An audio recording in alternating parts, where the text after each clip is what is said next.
자신의 운명을 미리 알 필요 없습니다. 그저 주어진 일에 최선을 다하고 해야 할 일을 묵묵히 하다 보면 이 세상을 떠나기 전 자신이 걸어온 길을 되돌아봤을 때 조상님을 뵐 면목이 생깁니다. 노력하며 살았으니까요. 저를 예로 들면 저는 언제 죽어도 괜찮습니다. 잘하지는 못했어도 최선을 다했다고 당당히 말씀드릴 수 있으니까요. 이런 노력의 과정을 겪어야 합니다. 모든 사람들 앞에서 당당해질 수 있는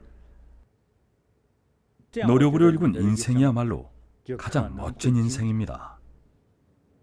인생의 지난날을 되돌아보며 아들이나 손자에게 여러분의 이야기를 들려줄 때 온통 남을 속이고 물건을 훔쳤던 자질구레한 기억밖에 없다면 너무 허무하지 않겠습니까? 올바른 마음가짐으로 올바른 일을 하지 않고 가족을 대하지 않았기 때문에 인생이 허무한 것입니다. 반드시 올바른 일을 선택하고 맡은 일에 최선을 다해야 합니다. 온라인에서 많이 검색해봤는데 여러 나라에서 상금이 걸린 복권을 판매하더군요. 홍콩에서는 649, 마크 6이라고 부르나요? 복권을 판매하는 회사들을 보면 통상 정부 회사들입니다. 국민들의 지갑을 열게 하지만 당첨이 안 된 사람이 2억 명에 달한다고 합니다. 미국인가요? 복권을 산 사람이 2억 명에 달하는데 아직 당첨자가 안 나왔답니다. 1등 당첨자가 된다면 상금이 2천억 원이 넘는다고 합니다. 상금 금액에 눈이 벌게진 사람들이 미친 듯이 구매합니다. 당첨 확률이 얼마라고 했죠?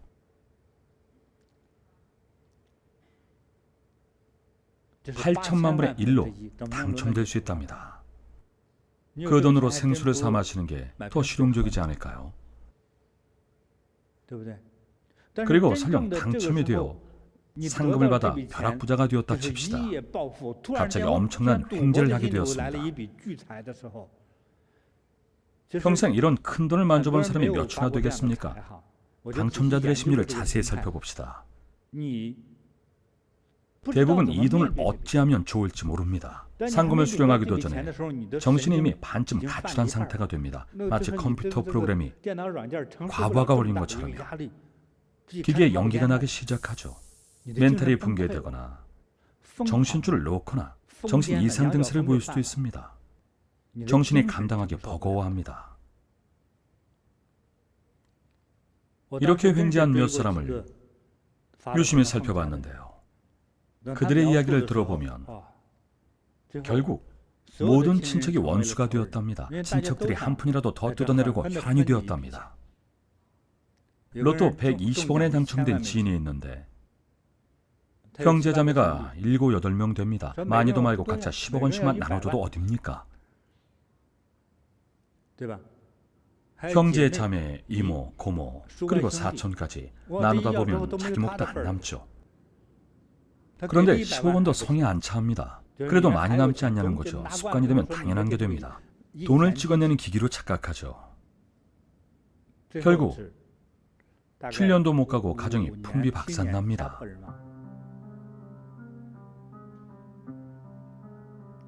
상금을 받기 바쁘게 아들은 값비싼 스포츠카를 뽑고 그날 저녁 사고로 죽습니다. 세계 여러 도시에서 일어난 자동차 사망 사고를 보면 차종은 크게 두 가지입니다. 가장 많은 것이 바로 스포츠카 종류입니다. 운전자는 대부분 20대 초반의 젊은이들이죠.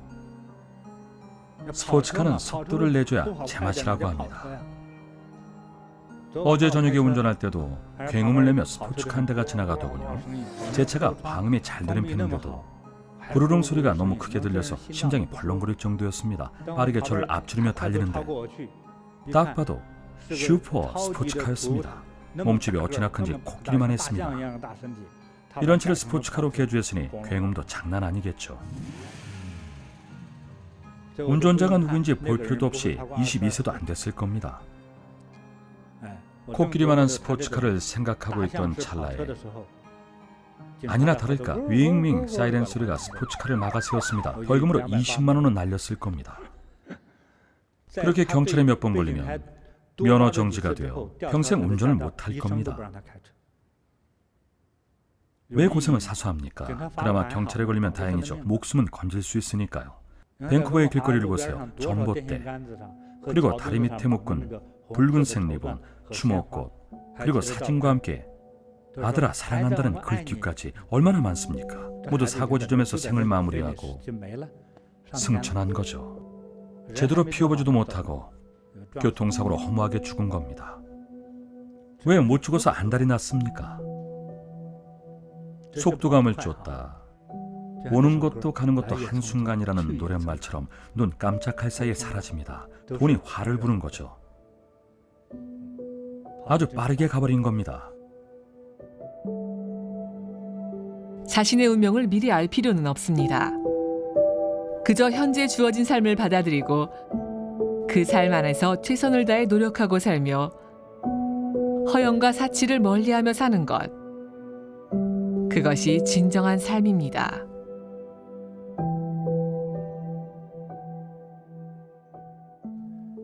그럼 이어서 우리 법사와 함께 고무적인 현대 위대한 경영자의 이야기를 들어보겠습니다. 스승님 감사합니다. 오늘 여러분과 함께 나눌 이야기의 주인공은 제가 존경하는 기업가, 창업가이자 경영가이며 유명한 관리 대가인 일본의 이나모리 가즈오입니다. 이나모리 가즈오는 일본의 500대 기업, 아니 세계 500대 기업인 교세라 그룹을 설립한 인물입니다. 회사의 창시자죠. 더 경이로운 것은 50살이 넘은 나이에 두 번째 회사인 통신회사를 창업했는데 이 회사 역시 세계 500대 기업에 이름을 올립니다. 이나모리 가즈오는 평생 동안 두 개의 회사를 창업해서 세계 500대 기업의 반열에 올리면서 혁혁한 경영 업적으로 세인들의 이목을 집중시켰습니다. 아주 뛰어난 경영자죠. 이나모리 가즈오의 일생도 전설적인 색채를 띠고 있습니다. 그의 성공 스토리를 살펴보면 우리가 배울 만한 성격적 특징과 사고방식이 많습니다.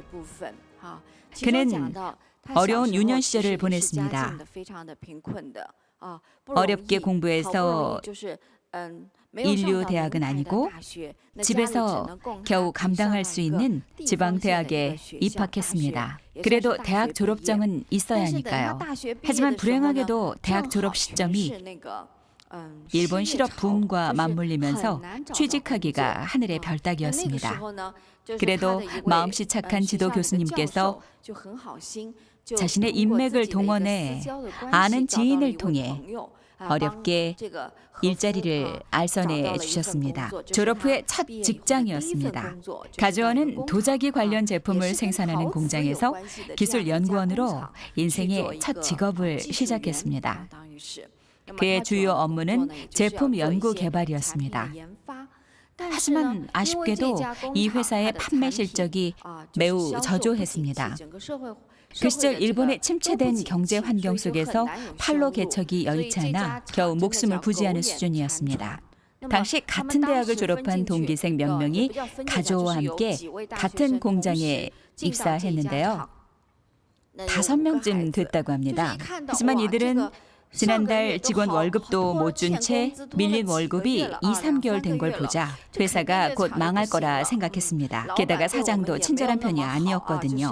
자기 주머니를 털어서라도 직원들 월급부터 챙겨주는 사람은 아니었으니까요. 젊은 친구들은 참을 수가 없었습니다. 입사한 당월에 바로 사직서를 낸 친구가 2명이었습니다. 다른 직장을 구하러 간 거죠. 물론 그 당시 가즈오도 고민이 많았습니다. 회사에 남을까? 떠날까? 나도 동기들처럼 떠날까? 상황 파악을 빨리 하는 게 낫지. 어차피 지금 공장 매출도 안 좋은데 내 살 길부터 찾아야 하지 않을까? 나도 다른 직장을 알아볼까? 그렇게 가즈오는 가족들에게 편지를 씁니다. 왜냐하면 당시 가주호가 다른 직장을 알아보려면 가족들의 동의 혹은 도장이 필요했기 때문입니다. 마침 형이 가주호의 편지를 받았는데 형은 동생의 편지를 받자마자 회신하기는커녕 바로 태워버렸습니다. 회신하지 않았습니다. 눈이 빠지도록 기다린 가주호는 수습기간이 다 끝난 시점에서도 형의 회신을 받지 못한 채 기회를 놓치게 되었습니다. 체념할 수 없었던 가주호는 다시 형에게 편지를 썼습니다. 형님, 저 좀 도와주세요. 형님의 도움이 필요합니다. 도와주세요. 하지만 돌아온 것은 형의 따끔한 꾸지람이었습니다. 가주호, 생각을 해봐. 지금 일하고 있는 이 직장을 얼마나 어렵게 얻었는지. 혼자 힘으로는 취업이 안 돼서 교수님의 인맥 덕분에 지금의 착한 사장님께 사정해서 인생 첫 직장을 가지게 됐는데 지금 이 기업이 경영상의 어려움으로 허덕인다고 신의를 저버리고 배은망덕하면 안 되지. 오갈 데 없는 너를 걷어준 사장의 고마운 마음과 은혜를 저버리고 다른 직장을 찾으면 안 되지. 부모님은 그렇게 가르치지 않았어. 계속 나갈 궁리만 하고 몸담고 있는 회사에 헌신을 다하지 않는다면 너는 우리 가족의 일원으로 자격이 없어. 형은 가주호를 날카롭게 꾸짖으며 큰 도리와 신의를 지키도록 올바른 방향으로 이끌었습니다. 그것은 가주호를 채찍질하는 계기가 되었습니다. 형의 회신을 받은 가주호는 자신이 몹시 부끄러웠습니다. 이런 생각이 들었답니다. 그래, 천둥 벌거숭이인 나를 사장님께서 받아주고 걷어주고 월급까지 주면서 키우고 일할 수 있는 기회까지 제공했는데 회사와 사장님이 한참 어려울 때 내가 외면하면 안 되지. 그건 대장부가 아니니까. 가주호는 이렇게 생각하며 마음을 굳게 먹었습니다. 의지를 다진 거죠. 나는 반드시 최선을 다하여 더 좋은 제품을 만들 거야. 위기를 기회로 바꾸어 회사가 이번 위기를 무사히 넘길 수 있도록 힘을 보탤 거야. 그 후부터 가주호는 모든 짐을 연구실에 옮겨놓고 숙식과 모든 일상생활을 연구실에서 해결했습니다. 당시 가주호는 어려운 기술적 난제에 봉착하여 골머리를 앓고 있었습니다. 도자기를 접합할 수 있는 방법을 연구하고 있었죠. 전문 용어로 마그네슘 감남석이라고 합니다. 감남석을 부착할 수 있는 방법을 찾고 있었던 거죠. 그 당시 화공 분야에는 이런 난제를 돌파할 파격적인 기술이 없었습니다. 가주호는 사장님께 이렇게 말했습니다. 사장님, 저는 월급을 안 받겠습니다. 회사 운영이 어려워 직원들 월급을 챙겨줄 수 없는 상황이라면 월급을 안 주셔도 됩니다. 대신 부탁드릴 사항이 있습니다. 제가 계속 과학 잡지를 볼 수 있도록 비용을 지불해 주시면 안 될까요? 열심히 공부해서 가장 앞선 기술을 익히겠습니다. 저희 회사 제품을 잘 만들어 활로를 반드시 찾겠습니다. 이렇게 패기 있는 젊은 친구가 있다니. 월급도 마다하고 오로지 열심히 공부해서 어려움을 극복하겠다니. 가주호의 말을 들은 사장은 정말 흐뭇했습니다.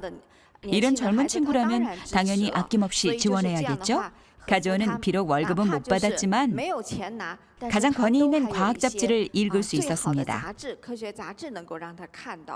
그는 밤낮으로 고심했습니다. 밥 먹을 때도 이 난제를 어떻게 돌파할까 골머리를 앓았습니다. 밤잠도 설쳐가며 심지어 꿈에서도 해법을 고민했습니다. 낮 업무 시간에는 1분 1초를 아껴서 치열하게 고민했습니다. 정말 밤낮을 가리지 않고 문제의 해법을 찾는 데 매진했습니다. 물론 쉽게 해결된 문제는 아니었습니다. 이런 도전적인 분야에서 혁신적인 기술로 기존 문제를 해결하고 새 창조의 역사를 이어간다는 건 결코 쉬운 일이 아닙니다. 오랜 기간의 고심 끝에도 가주호의 연구는 진전이 없었습니다. 고통의 시간들은 가조의 마음을 수없이 담금질하며 의지를 연마했습니다. 대부분은 이렇게 생각할 겁니다. 온갖 방법을 다 동원했는데도 해결책을 못 찾는다면 포기해야 하는 게 아닐까? 바로 이 시점에 가조의 타고난 근기가 빛을 발했습니다. 포기하지 않고 꼭 해결책을 찾고야 말겠다는 의지를 불태워준 거죠. 어느 날 공장에서 걷고 있었습니다. 여전히 머릿속으로는 도자기를 접합할 방법을 끊임없이 고민하다가 송진이 담긴 통을 걷어차게 됩니다. 송진은 소나무의 수지로 물건을 접합할 때 흔히 사용되는 접합제입니다. 그는 순간 아이디어가 번쩍였습니다. 그래, 맞아, 바로 이거야. 좋은 해결책이 될 거야. 그동안 그렇게 찾아 헤맸는데 도자기를 한 번에 접합할 수 있을 거야. 가조는 수지 한 캔을 들고 한 걸음에 연구실로 달려가 바로 실험에 착수했습니다. 빨리 결과를 알고 싶었거든요. 아니나 다를까 우연히 걷어찬 송진 한 통이 가조의 연구에 혁신적이고 파격적인 돌파구를 마련해 주었습니다. 가조는 단번에 실험에 성공하며 마침내 어려운 난제를 돌파하게 되었습니다. 주변 사람들은 하나같이 그를 칭찬했습니다. 넌 정말 대단한 사람이야. 운도 억수로 좋지. 하늘이 너에게 이런 계시를 줬으니 말이야. 정말 하늘이 도왔네. 불보살님께 큰절을 해야겠어. 주변에서 쏟아지는 칭찬에 가조는 겸손하게 답했습니다. 맞아요. 하느님과 부처님이 도왔어요. 저한테 영감과 힌트를 주셨네요. 하지만 밤낮을 이은 고심이 없었더라면, 최선을 다해 연구에 매진하지 않았더라면 설령 수지를 걷어차더라도 아무런 느낌이 없었을 겁니다. 아무 영감이 안 떠올랐겠죠. 기존에 끊임없는 고민이 축적되면서 머릿속은 온통 그 생각뿐이었습니다. 한 가지만 고심하며 매달렸기 때문에 신이 영감과 계시를 주실 때 단번에 잡을 수 있었던 겁니다. 가조 성장 과정 가운데 작은 일화를 함께 공유했습니다. 정말 신기로움을 넘어 신비롭기까지 합니다. 하지만 꼭 배워야 할 점이 있습니다. 바로 가조의 굳은 신념입니다. 유명 브랜드이자 대기업인 교세라의 창업을 시작으로 가조는 그 후에도 수많은 사업을 전개하면서 셀 수 없는 어려움, 좌절과 걸림돌에 부딪혔습니다. 심지어 파산의 위기에까지 몰리기도 했습니다. 하지만 신념만은 확고했습니다. 나는 원망하지 않는다. 나는 모든 에너지를 집중하여 내가 해야 할 일에 몰두한다. 나는 절대 남 탓을 하지 않는다. 나는 절대 포기하지 않는다. 나는 절대 은혜를 잊지 않는다. 나는 영원히 감사하는 마음을 간직하며 나에게 도움을 준 모든 사람, 주변 환경 그리고 일에 감사한다. 여러분도 아시다시피 가조는 기업계에서 신처럼 추앙받는 위대한 인물입니다. 많은 기업가들의 존경을 한 몸에 받으며 비결을 얻고자 하는 사람들이 줄을 섰습니다. 그의 성공 이야기를 살펴보면 그의 성격 가운데 가장 훌륭하고 사람들의 존경심을 자아내는 성품들, 예컨대 감사하는 마음, 정의로움, 원망하지 않는 마음, 해야 할 한 가지 일에 집중하여 모든 에너지를 쏟아붓는 특징들은 우리 후인들이 마땅히 배워야 할 점들입니다. 가조는 입지전적인 인물로 기적에 가까운 성공 이야기가 많습니다. 교세라 그룹 창업에 이어 두 번째 창업한 통신회사도 세계 500대 기업으로 우뚝 서게 했죠. 이처럼 비범한 성공 뒤에는 우리가 배워야 할 비범한 성품이 있습니다. 고령이 다 되어서는 또 일본 정부의 부탁으로 도산 직전인 일본 항공을 이어받아 다시 되살렸습니다. 이 과정 가운데도 경이로운 관리 비법들이 매우 많은데 우리 눈에 보이는 가조의 관리법에는 그의 철학이 뿌리 깊이 자리 잡고 있습니다. 오늘 그의 이야기를 나눌 수 있어 영광입니다. 여러분도 경영의 신으로 불리는 가조에 관한 이야기를 많이 읽으시기 바랍니다. 감사합니다, 스승님. 정말 좋은 이야기네요. 주위를 둘러보세요. 여러분이 잘 때에도 누군가는 깨어서 열심히 노력하고 있습니다. 여러분도 이에 지지 않기 위해 노력에 노력을 더해야 합니다. 그 정도로 노력하지 않으면 어떤 일이든 잘해내기 어려운 법입니다. 이나모리 가즈오. 가즈오는 정말 위대한 관리자입니다. 그의 첫 번째 성공 스토리는 우리에게 어떤 메시지를 던지고 있을까요? 막 사회에 진입한 초년생들은 아직 세상 물정을 모르는 철부지인 상태입니다. 회사의 경영난으로 많은 직원들이 월급을 못 받으니 동기들은 대부분 떠나려 했죠. 물론 가조도 처음에는 도망가려 했습니다.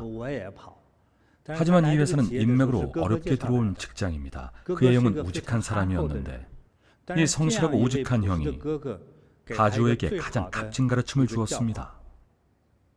가조가 형에게 편지로 동기들도 하나둘씩 회사를 떠났으니 자기도 그만두겠다며 월급도 못 받는다고 불평했지만 형은 배은망덕한 사람이 되어서는 안 된다고 훈계를 냈습니다.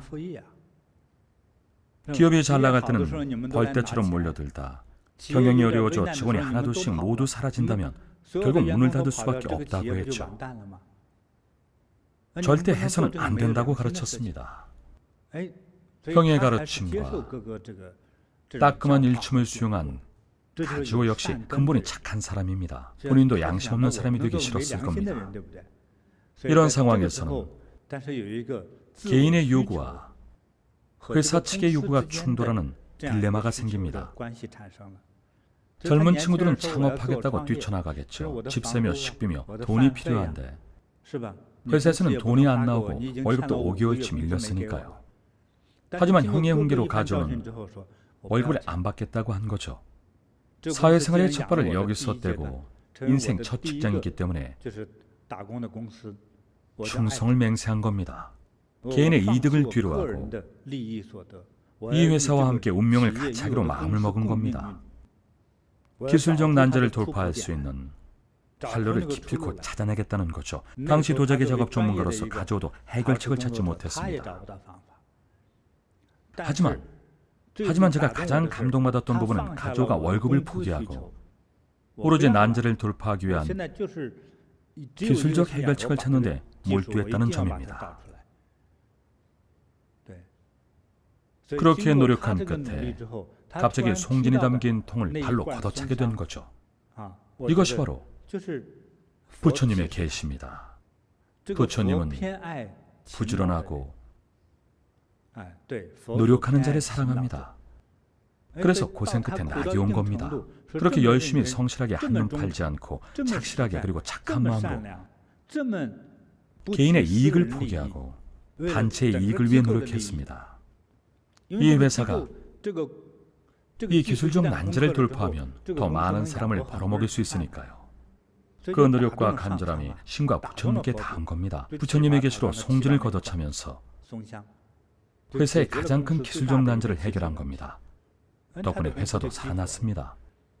이처럼 개인의 이익을 뒤로하고 집단의 이익을 위해 일하는 사람을 두고 사심이 없다, 파괴하다라고 합니다. 불교에서는 자비롭다고 하죠. 이런 사람은 매일 불광이 비칠 겁니다. 그래서 자신이 운영을 맡은 세계 회사 모두 세계 500대 기업의 이름을 올린 겁니다. 경영의 신이 된 겁니다. 신은 어디에 있을까요? 무아에 신이 있습니다. 불교 수행자들에게도 무아의 경지는 도달하기 매우 어렵습니다. 공과 무아는 불교 수행자들의 핵심 사상으로 두 가지 최종 목표이기도 합니다. 가조는 수행을 하지도 않았는데 회사에서 일하면서 벌써 무아를 깨우친 거죠. 그것도 무아의 최고 경지인 사회를 위해 나를 사용하는 경지에 오른 겁니다. 본인의 이익도 월급도 모두 마다했습니다. 그리고 공장에서 먹고 자면서 자신의 일에 최선을 다했습니다. 오로지 활로를 찾아 회사를 되살리고 싶은 일념 하나였습니다. 회사가 살아나면 가족의 공로를 모른 채 할까요? 회사 주식이라도 주겠죠. 물론 처음부터 노리고 한 건 아닙니다. 그래서 가주호가 만인의 귀감이 된 겁니다. 그의 영감은 무아에서 온 겁니다. 욕심과 탐욕을 내려놓아야 신을 감동시킬 수 있습니다. 그래야 성공을 이룩할 수 있습니다. 가주호처럼 평생 손댄 회사마다 세계적인 큰 회사로 키울 수 있습니다. 일본 항공은 일본 회사죠. 항공사는 참 경영하기 어려운 회사입니다. 투자금이 10조, 심지어 100조 원에 달합니다. 하지만 1년 반 만에 적자를 흑자로 돌렸습니다. 그전에는 계속 적자였습니다. 그래서 경영의 신으로 불립니다. 정말 대단한 일이죠. 이처럼 일하는 동기가 정말 중요합니다. 만약 동기 자체가 이기적이고 옹졸한 생각에서 시작된 것이라면 얻을 수 있는 지혜 역시 이에 비례합니다. 신기술을 개발할 수도 없고 한 조직을 살릴 수도 없습니다.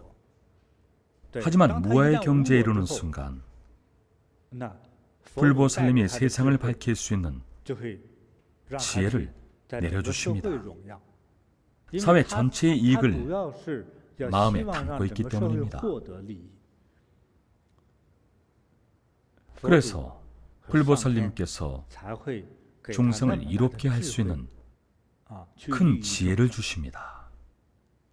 어떤 일을 하더라도 가장 중요한 것은 바로 동기와 마음의 경지입니다. 그러니 자신을 소화로 여기지 말고 사리사욕을 줄이고 남을 위하는 마음을 기르세요. 더 많은 덕행을 쌓아야 합니다. 덕행은 이기심을 줄이고 이타심을 늘리는 것을 말합니다. 이것이 바로 덕행입니다. 덕행을 쌓으면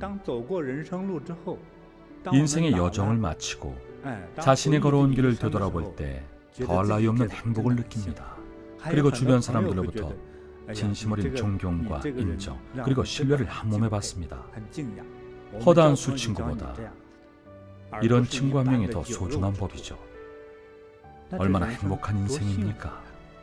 이 세상에 행복과 결실 그리고 즐거움을 선사했습니다. 정말 아름다운 인생입니다. 세상과 남에게 도움을 주는 것이 인간으로서 최고의 가치 있는 행위다. 이것은 이나모리 가즈오의 오랜 인생관입니다. 이타심으로 남을 돕고 남에게 친절하게 대하는 것.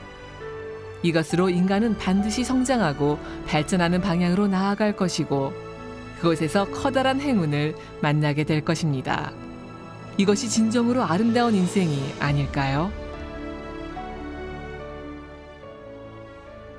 그럼 이어서 여러분과 함께 수행하겠습니다. 함께 염송합시다. 만족하고 감사할 줄 알고 자비롭고 선한 불심이 있어야 합니다. 중생을 이롭게 하며 타인을 이롭게 하는 자비로운 마음으로 염송합시다. 나만 좋으면 되는 게 아니라 더 좋은 세상을 위해 염송합시다. 모든 사람들이 진심을 다하여 염송하여 모두 건강하고 행복하며 즐겁고 장수하기를 바랍니다. 모든 중생의 질병을 멀리하고 빈곤을 멀리하며 죽음과 공포를 멀리하기 바랍니다. 일자리를 잃지 않고 분쟁이 사라지기 바랍니다. 전 세계 모든 중생들을 위해 축복의 염불을 합시다.